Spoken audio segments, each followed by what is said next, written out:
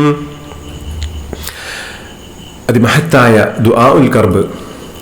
لا إله إلا الله العظيم الحليم لا إله إلا الله رب العرش العظيم لا إله إلا الله رب السماوات ورب الأرض ورب العرش الكريم لا إله إلا الله العظيم الحليم لا إله إلا الله رب العرش العظيم لا إله إلا الله رب السماوات ورب الأرض ورب العرش الكريم لا إله إلا الله العظيم الحليم لا إله إلا الله رب العرش العظيم لا إله إلا الله رب السماوات ورب الأرض ورب العرش الكريم. بسم الله الرحمن الرحيم والضحى والليل إذا سجى ما ودعك ربك وما قلى وللآخرة خير لك من الأولى ولسوف يعطيك ربك فترضى ألم يجدك يتيما فآوى ووجدك ضالا فهدى ووجدك عائلا فأغنى فأما اليتيم فلا تقهر وأما السائل فلا تنحر وأما بنعمة ربك فحدث. بسم الله الذي لا يضر مع اسمه شيء في الأرض ولا في السماء وهو السميع العليم. بسم الله الذي لا يضر مع اسمه شيء في الأرض ولا في السماء وهو السميع العليم. بسم الله الذي لا يضر مع اسمه شيء في الأرض ولا في السماء وهو السميع العليم. أعوذ بكلمات الله التامات من شر ما خلق أعوذ بكلمات الله التامات من شر ما خلق أعوذ بكلمات الله التامات من شر ما خلق. اللهم إني أعوذ بك من زوال نعمتك وتحول عافيتك وفجاعة نقمتك وجميع سخطك. اللهم إني أعوذ بك من زوال نعمتك وتحول عافيتك وفجاعة نقمتك وجميع سخطك. اللهم إني أعوذ بك من زوال نعمتك وتحول عافيتك وفجاعة نقمتك وجميع سخطك. ഇത് നമുക്കും നമ്മുടെ മക്കൾക്കൊക്കെ നാഫിയായ ഇൽമ് ലഭിക്കാനും അതിലൊക്കെ വലിയ ബർക്കത്തുണ്ടാവാനും ഒക്കെ വേണ്ടിയിട്ടുള്ള അതിമഹത്തായ ദുആയാണിത്. اللهم إني أسألك علما نافعا ورزقا طيبا وعملا متقبلا. اللهم إني أسألك علما نافعا ورزقا طيبا وعملا متقبلا. اللهم إني أسألك علما نافعا ورزقا طيبا وعملا متقبلا. അതിമഹത്തായ സ്വലാത്തുൽ ഇബ്രാഹിം. بسم الله الرحمن الرحيم اللهم صل على سيدنا محمد وعلى آل سيدنا محمد كما صليت على إبراهيم وعلى آل إبراهيم وبارك على سيدنا محمد وعلى آل سيدنا محمد كما باركت على إبراهيم وعلى آل إبراهيم في العالمين إنك حميد مجيد. اللهم صل على سيدنا محمد وعلى آل سيدنا محمد كما صليت على إبراهيم وعلى آل إبراهيم وبارك على سيدنا محمد وعلى آل سيدنا محمد كما باركت على إبراهيم وعلى آل إبراهيم في العالمين إنك حميد مجيد. اللهم صل على سيدنا محمد وعلى آل سيدنا محمد كما صليت على إبراهيم وعلى آل إبراهيم وبارك على سيدنا محمد وعلى آل سيدنا محمد كما باركت على إبراهيم وعلى آل إبراهيم في العالمين إنك حميد مجيد. اللهم صل على سيدنا محمد الفاتح لما أغلق والخاتم لما سبق ناصر الحق بالحق والحادي إلى صراطك المستقيم وعلى آله حق قدره ومقداره العظيم. സൂറത്തുൽ ഫാത്തിഹ നമുക്ക് എല്ലാവർക്കും അറിയാവുന്ന സ്വലാത്താണ്, വളരെ മഹത്വമേറിയ സ്വലാത്താണ്. ഒരു സ്വലാത്തിന് 6 ലക്ഷം സ്വലാത്തിൻ്റെ പ്രതിഫലം ലഭിക്കുമെന്ന് പറയപ്പെട്ട അതിമഹത്തായ സ്വലാത്താണ്.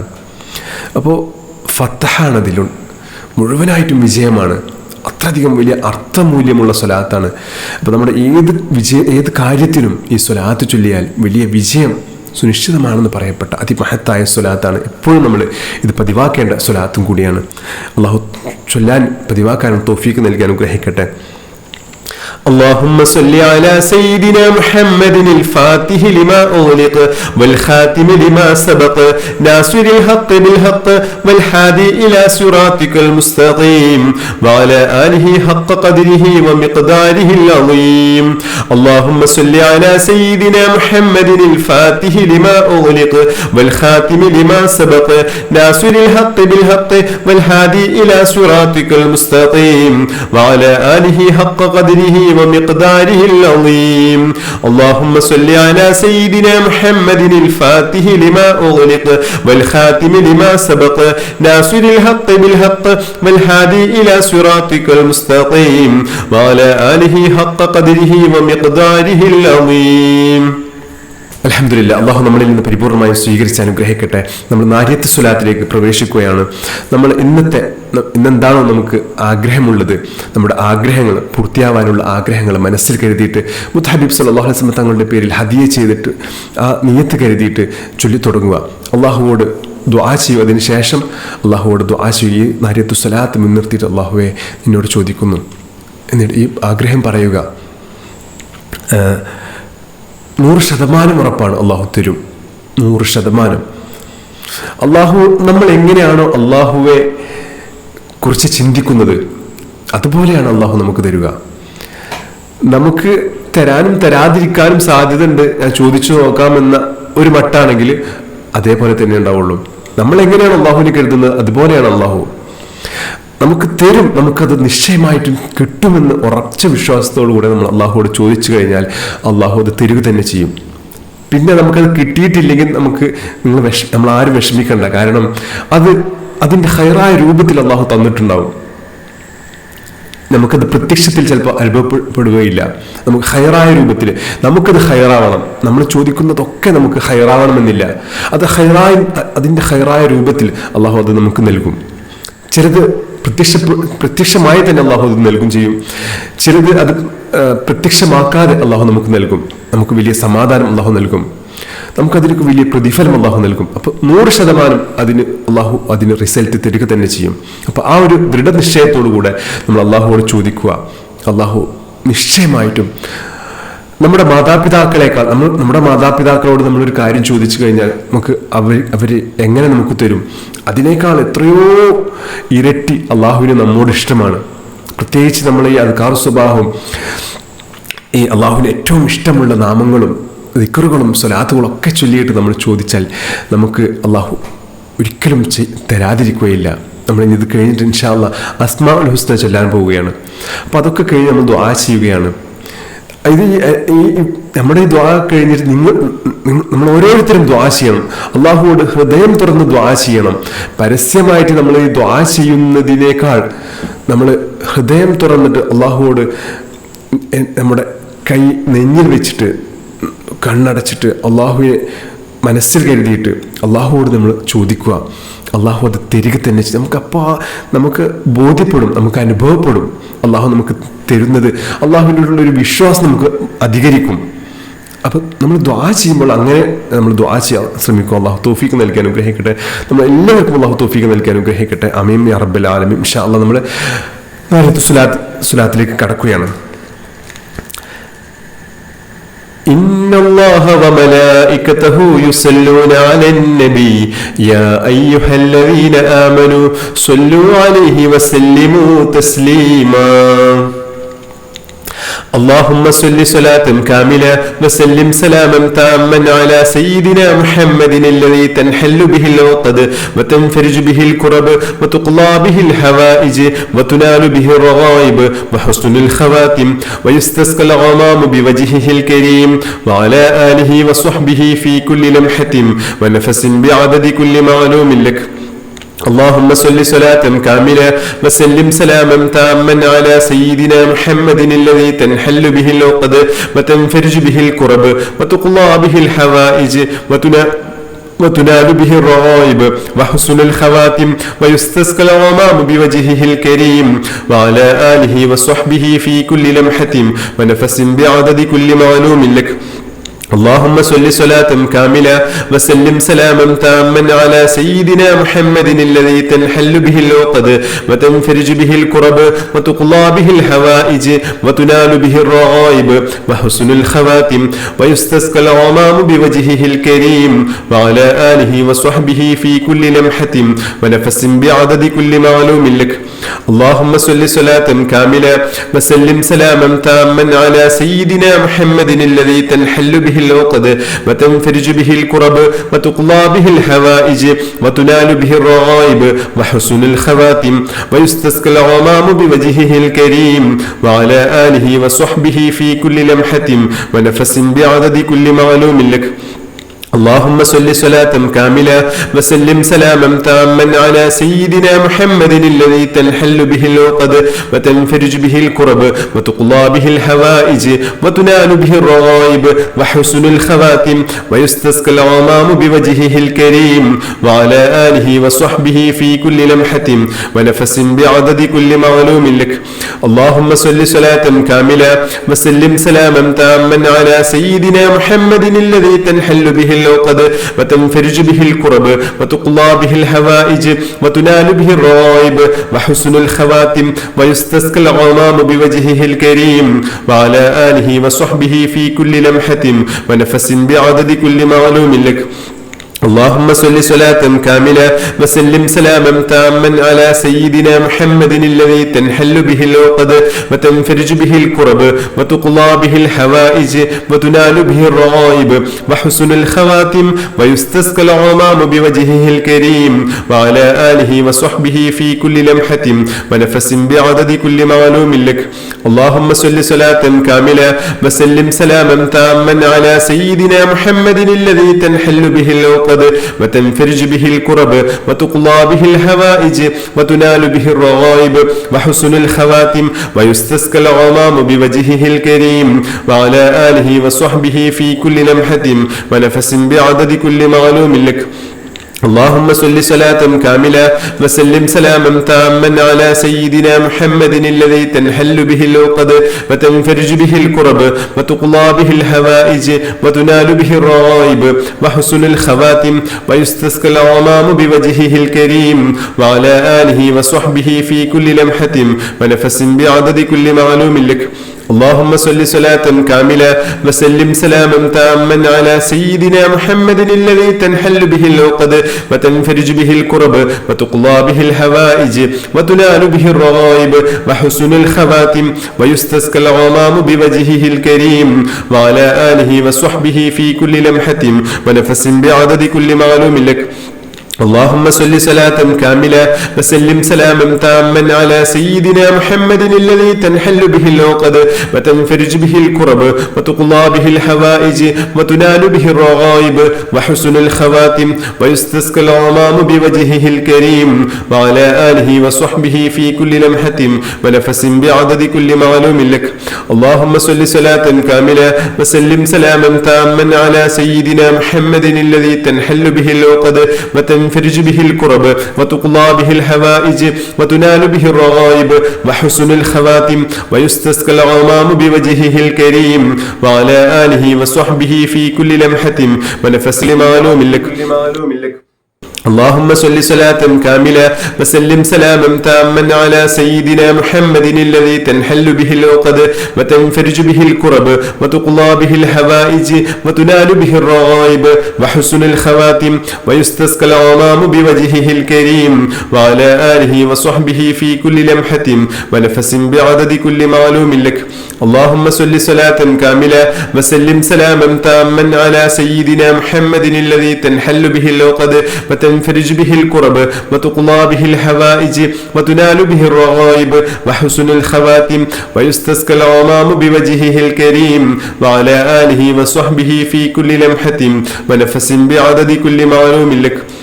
اللهم صل صلاة كاملة وسلم سلاما تاما على سيدنا محمد الذي تنحل به العقد وتنفرج به الكرب وتقضى به الحوائج وتنال به الرغائب وحسن الخواتم ويستسقى الغمام بوجهه الكريم وعلى آله وصحبه في كل لمحة ونفس بعدد كل معلوم لك.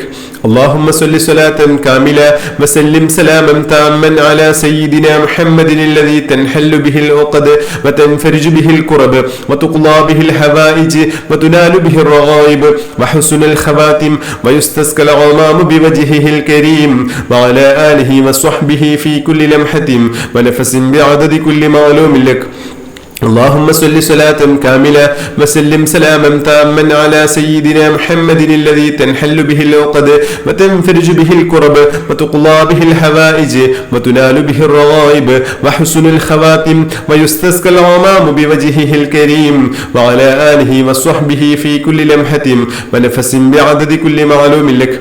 اللهم صل صلاة كاملة وسلم سلاما تاما على سيدنا محمد الذي تنحل به العقد وتنفرج به الكرب وتقضى به الحوائج وتنال به الرغائب وحسن الخواتم ويستسقى الغمام بوجهه الكريم وعلى آله وصحبه في كل لمحة ونفس بعدد كل معلوم لك. اللهم صل صلاة كاملة وسلم سلاما تاما على سيدنا محمد الذي تنحل به العقد وتنفرج به الكرب وتقضى به الحوائج وتنال به الرغائب وحسن الخواتم ويستسقى الغمام بوجهه الكريم وعلى آله وصحبه في كل لمحة ونفس بعدد كل معلوم لك. اللهم صل صلاة كاملة وسلم سلاما تاما على سيدنا محمد الذي تنحل به العقد وتنفرج به الكرب وتقضى به الحوائج وتنال به الرغائب وحسن الخواتم ويستسقى الغمام بوجهه الكريم وعلى آله وصحبه في كل لمحة ونفس بعدد كل معلوم لك.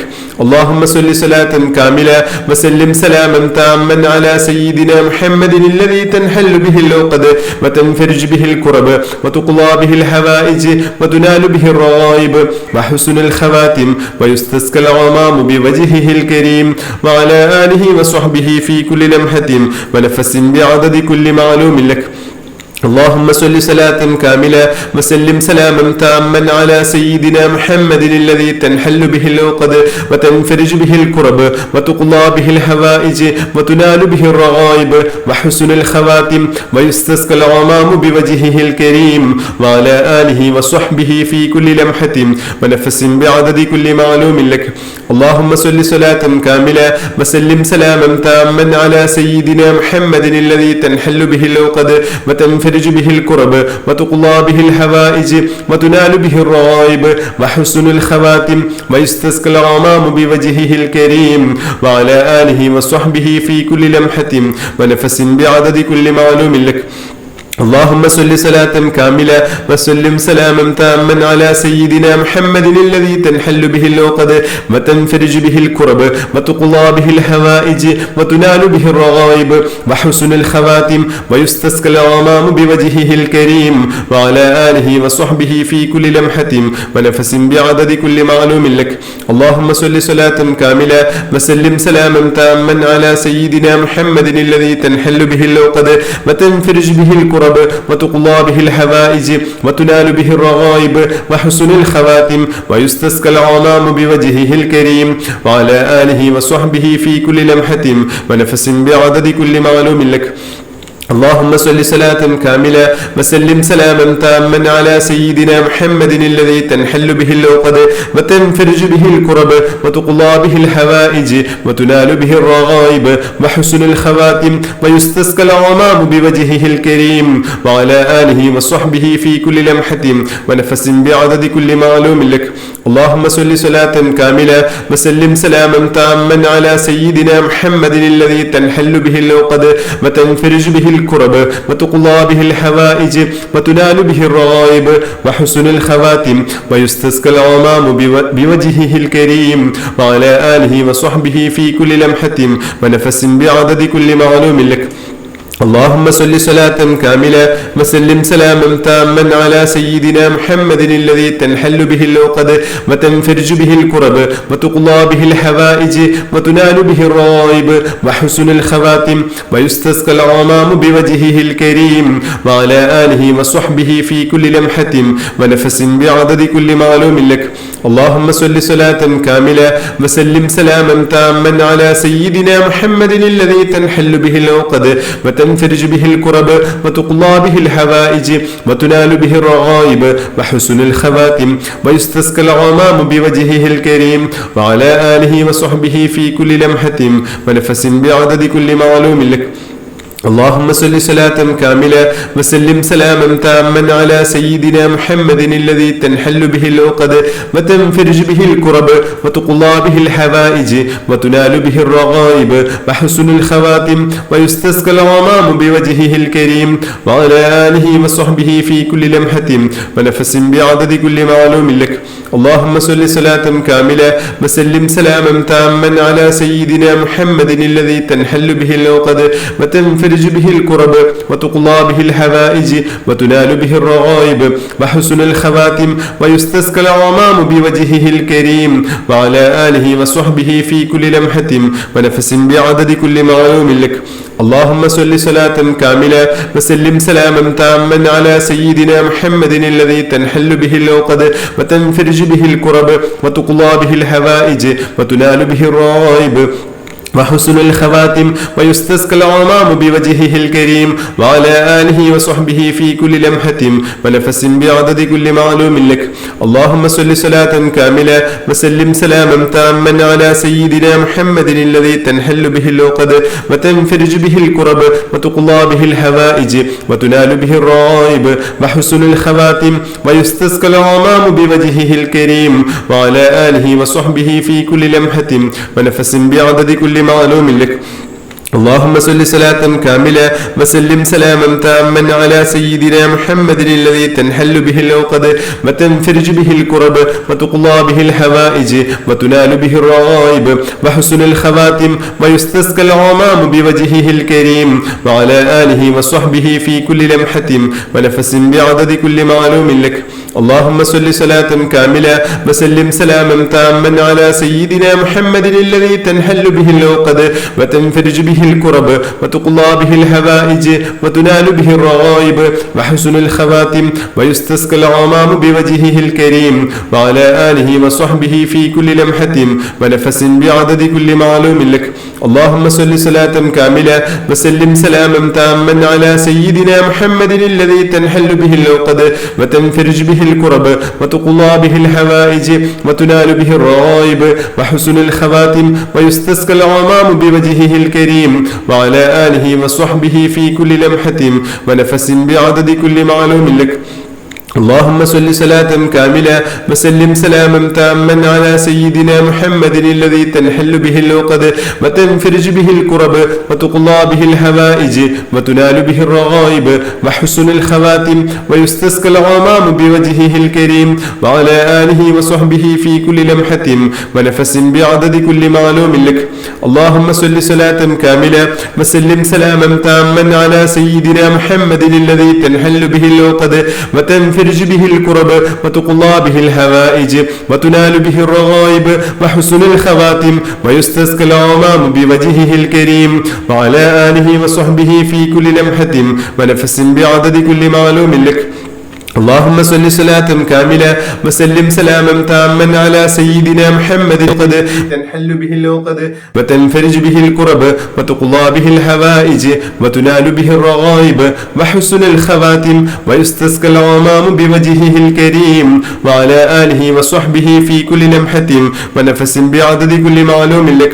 اللهم صل صلاة كاملة وسلم سلاما تاما على سيدنا محمد الذي تنحل به العقد وتنفرج به الكرب وتقضى به الحوائج وتنال به الرغائب وحسن الخواتم ويستسقى الغمام بوجهه الكريم وعلى آله وصحبه في كل لمحة ونفس بعدد كل معلوم لك.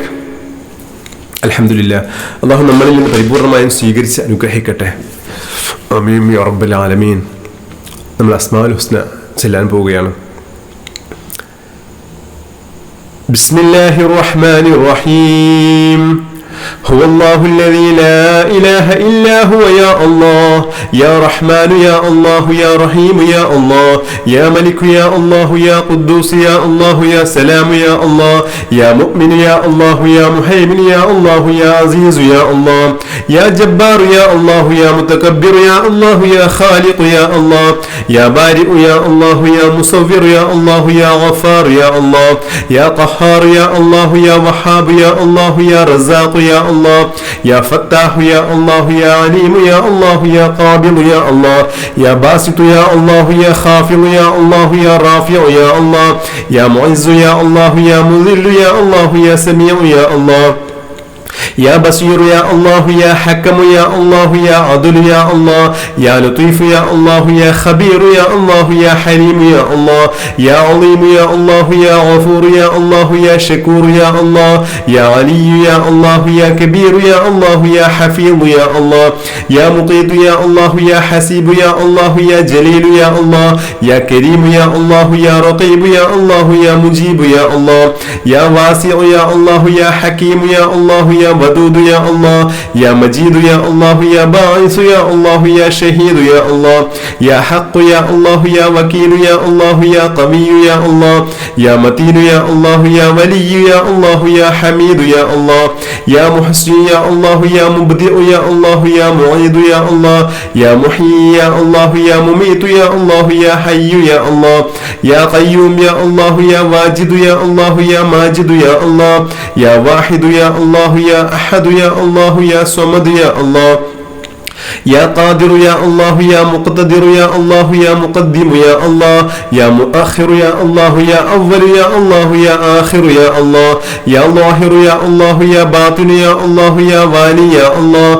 يا متعالي يا الله يا بر يا الله يا تواب يا الله يا منتقم يا الله يا عفو يا الله يا رؤوف يا الله يا مالك الملك يا الله يا ذا الجلال والإكرام يا الله يا مقسط يا الله يا جامع يا الله يا غني يا الله يا مغني يا الله يا مانع يا الله يا ضار يا الله يا نافع يا الله يا نور يا الله يا هادي يا الله يا بديع يا الله يا باقي يا الله يا وارث يا الله يا رشيد يا الله يا صبور يا الله الذي لم يلد ولم يولد ولم يكن له كفوا أحد بسم الله الرحمن الرحيم الحمد لله رب العالمين اللهم صل على سيدنا محمد وعلى آله وصحبه وسلم اللهم صل صلاة كاملة وسلم سلاما تاما على سيدنا محمد الذي تنحل به العقد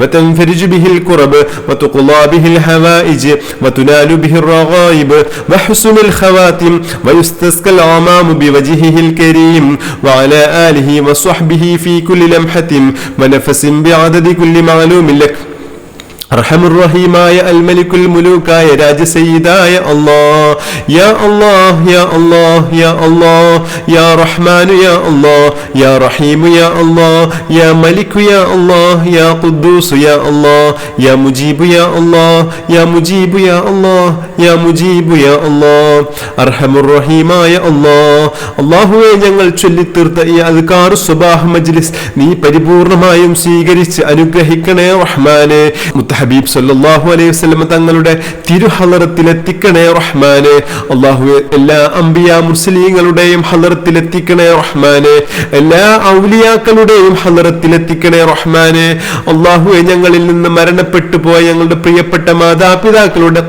ഹളറത്തിലെത്തിക്കണേ റഹ്മാനെ അല്ലാഹു ഞങ്ങളിൽ നിന്ന് മരണപ്പെട്ടു പോയ ഞങ്ങളുടെ ബന്ധുമിത്രാദികളുടെ ഹളറത്തിലെത്തിക്കണേ അല്ലാഹ് ഞങ്ങളിൽ നിന്ന് മരണപ്പെട്ടു പോയ ഞങ്ങളുടെ സന്താനങ്ങളുടെ ഖബറിൽ എത്തിക്കണേ റഹ്മാനെ അല്ലാഹുവേ അവരുടെയൊക്കെ ഉഖ്റവിയായ ദറജ നീ ഉയർത്തണേ റഹ്മാനെ അതിന്റെയൊക്കെ ബർക്കത്ത് കൊണ്ട് അല്ലാഹുവേ നീ ഞങ്ങളെ ഖബൂലാക്കണേ അല്ലാഹ് അല്ലാഹുവേ നീ ഞങ്ങളെ നന്നാക്കണേ അല്ലാഹ് ഞങ്ങളുടെ ഹൃദയം നന്നാക്കണേ അല്ലാഹ് ഞങ്ങളുടെ ഹൃദയം വിശാലമാക്കണേ റഹ്മാനെ ഞങ്ങളുടെ ഹൃദയത്തിൽ ഈമാന്റെ പ്രകാശം അധികരിപ്പിച്ചു നൽകണേ റഹ്മാനെ അല്ലാഹു ഈ മജ്ലിസിന്റെ ബർക്കത്ത് കൊണ്ട് ഞങ്ങൾ ചൊല്ലിയ നാരിയത്തു സ്വലാത്തിന്റെ ബർക്കത്ത് കൊണ്ട് ഞങ്ങൾ ചൊല്ലിയ അസ്മാഉൽ ഹുസ്നയുടെ ബർക്കത്ത് കൊണ്ട് അത്ഭുതകരമായിട്ടുള്ള ദിക്റുകളുടെ ദുആ ദുആകളുടെ ബർക്കത്ത് കൊണ്ട് റഹ്മാനെ നീ ഞങ്ങളെ ഖബൂലാക്കണേ റഹ്മാനെ. ഞങ്ങളുടെ എല്ലാ പ്രയാസങ്ങളും നീ മാറ്റിത്തരണേ അല്ലാഹ്. ഞങ്ങളുടെ ഹൃദയം നീ അറിയുന്നവനാണല്ലോ അല്ലാഹ്. എല്ലാ പ്രയാസങ്ങളും നീ മാറ്റി ജീവിതത്തിൽ വലിയ സന്തോഷവും സമാധാനവും ഐശ്വര്യവും നൽകണേ റഹ്മാനെ. എല്ലാ കടങ്ങളും നീ വീട്ടിത്തരണേ റഹ്മാനെ. കടങ്ങൾ വീട്ടാനുള്ള മാർഗം നീ എളുപ്പമാക്കണേ റഹ്മാനെ. ഖൈറിന്റെ കവാടം നീ ഞങ്ങൾക്ക് തുറന്നു നൽകണേ റഹ്മാനെ. അല്ലാഹു എല്ലാ പ്രയാസങ്ങളും നീ മാറ്റിത്തരണേ അല്ലാഹ്. ജോലിയിൽ വലിയ ബർക്കത്ത് നൽകണേ റഹ്മാനെ. ശമ്പളത്തിൽ വലിയ വർധനവ് നൽകണേ റഹ്മാനെ.